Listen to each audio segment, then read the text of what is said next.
Is there really that much stuff underwater in Skyrim? Well, not really. And what there is there, you've probably already seen already.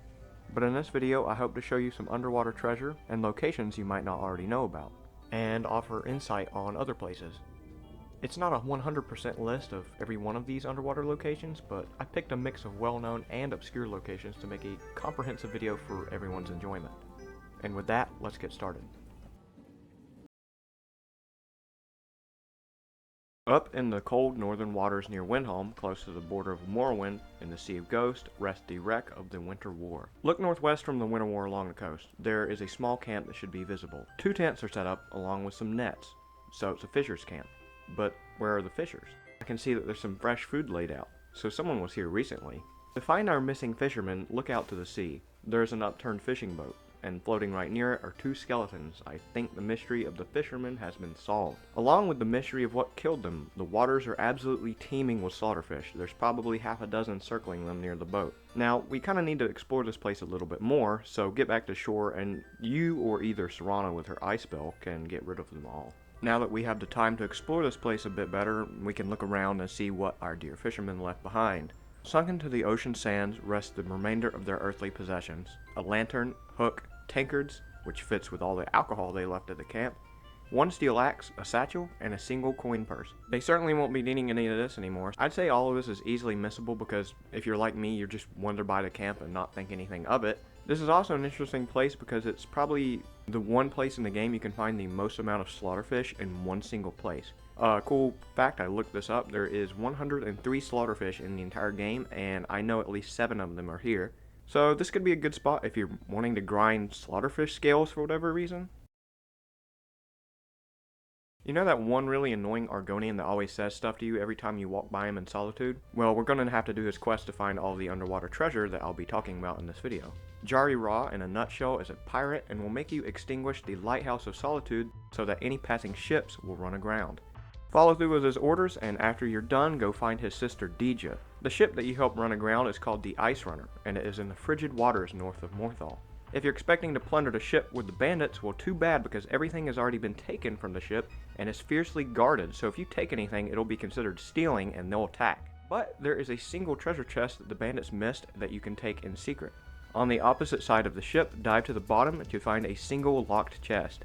It's our first of several underwater treasures that are easily missed during this quest, so take the contents and resume your mission to talk to Dija. Despite whatever promises of splitting the treasure the Argonians made with you, it would seem you should never trust a bandit because at the last second they turn on you and try to kill you. I mean, who would have saw that coming? If you survive, you'll notice that unfortunately all of the loot from the Ice Runner has been sent to their hideout. It's completely gone from the top of the ship. Dija's note will explain more, but basically their den is known as Broken Oar Grotto, and it's a cave system on the northern shore of Hoffingar.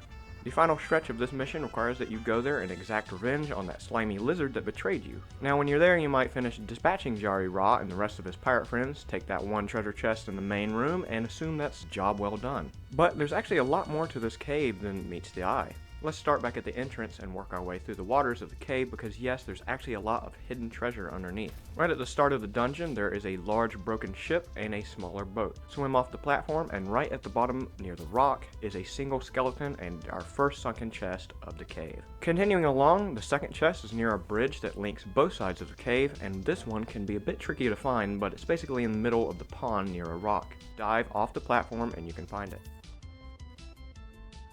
The third chest is a boss chest, right back at the large wooden fortress where the pirates are headquartered. In the water is a half-sunken boat, and just underneath the surface is a boss-level chest. In fact, it's a master-level lock chest that can be unlocked with a key that you receive from one of the pirates that you kill. Its contents are definitely a step up from the usual stuff you'll find in our first 2 smaller chests. Now this last chest is extremely easy to miss, and I didn't even know it was in here until I read about it. Basically, it's stealthily placed between the shafts of the wooden fortress, half above the water and concealed with boards so that you'll have a hard time seeing it. You'll have to swim to reach it, and its platform is pretty hard to reach as well, and of course, it is a locked chest. It also has some pretty good stuff like the last one, so it'll make finding it well worth the effort. All in all, there is a lot of underwater stuff you can find in this cave, definitely more than what you'd usually find in a normal cave in this game. Not to mention the copious amount of loot that is scattered across the top surface level of the grotto. I had not known about any of the underwater chests in this location at all until I had read about them in the manual, so even small things like this are still a surprise to me and a lot of other veteran players. I also wanted to bring up one other thing in this dungeon. There's an infamous quest that has been rated several times by the Skyrim community as one of the worst side quests in the game. It is the side quest in Iverstead where you have to find 10 bear pelts for this one woman. I think it's the woman who works at the sawmill. She'll make you get 10 bear pelts for her. Instead of manually hunting bears, I recommend coming here to Broken Oar Grotto. Now, I'd have to count myself, but I think there's like 6 or 7 of these bear pelts that you can pick up in this place at any level. It's just a cool little bonus tip that I thought some of you might find useful. Now, I'll be fully honest, this location isn't fully underwater, but I had to talk about it because I've never seen it mentioned on YouTube before, so I had to just bring it up. And it does have a little bit of underwater stuff in it. Kagrenzel, if you don't know, is a Dwemer ruin way up in the mountains of Eastmarch, and the path leading up to it is quite easily visible on the map, but I'm willing to guess some of you haven't been here because it's a bit out of the way, and there's no nearby quests or points of interest that would guide you here. From the outside, Kagrenzel looks like any other average Dwemer ruin, and you might write it off as that, but open the door to the main chamber and you'll quickly realize that this is not your average ruin. Standing in the middle is a small podium with a round center. If you interact with it, something interesting will happen. You know what, I'll just let the video play and you can see for yourself.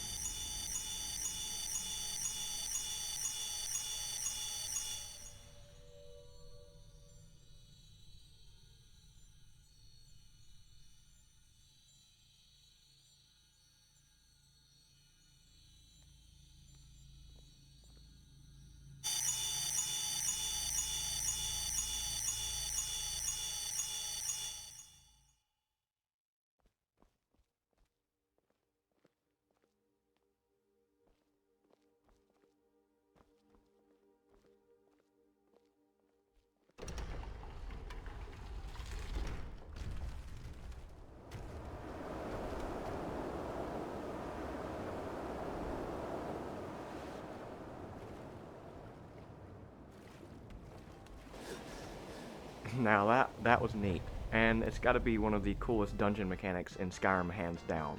So it seems like touching the orb has opened a trapdoor that plunges you several hundred feet down into the chasm of the mountain. Pretty reminiscent of a certain scene from The Lord of the Rings, where Gandalf fights with Balrog. You're plunged into the rank waters of a cave and hear the rumbling of the mountain, and it looks like there is an earthquake as rocks fall from the mountain. Before you rush out of the water, I know this video is supposed to be about underwater treasure, so swim to the bottom and you'll find a dwarven chest in the rocks.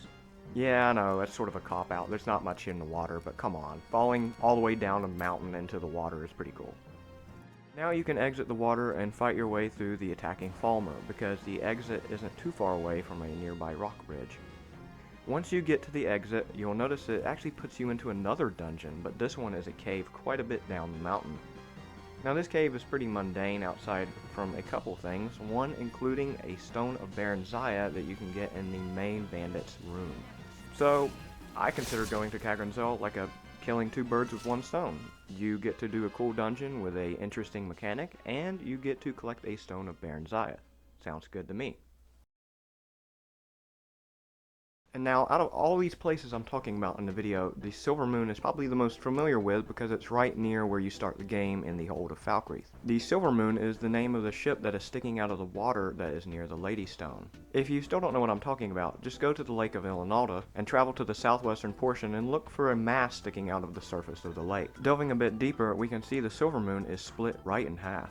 It's covered in barnacles and their skeletons, giving the ship the appearance that it's been here for quite a while. There's a single chest near a skeleton that you can open, and another skeleton that is still clutching their battle axe. I wanted to discuss the Silvermoon because, well, think about it for a second. What is a ship of this size doing in the Ilinalta? It's not that big of a lake, and the surface is much too shallow for a big boat like this to get through. It wouldn't even be able to leave the lake because the single river that exits through the lake near Riverwood has not only several waterfalls, but it's extremely thin and shallow. Now, this is just conjecture at this point, but I think these circumstances point to the fact that Lake Ilinalta could have been much bigger at one point in the game's development, but it got scaled down in the end. Or it could just be a simple developer oversight, and they put a big boat in a little lake and didn't really think about it. We'll stay in the Ilinalta for the next underwater location, which is just a stone's throw away from the Silvermoon conveniently. It's right north of Half Moon Mill, the lumber mill inhabited by vampires, and a little bit east of that fisherman's camp on the western side of the lake.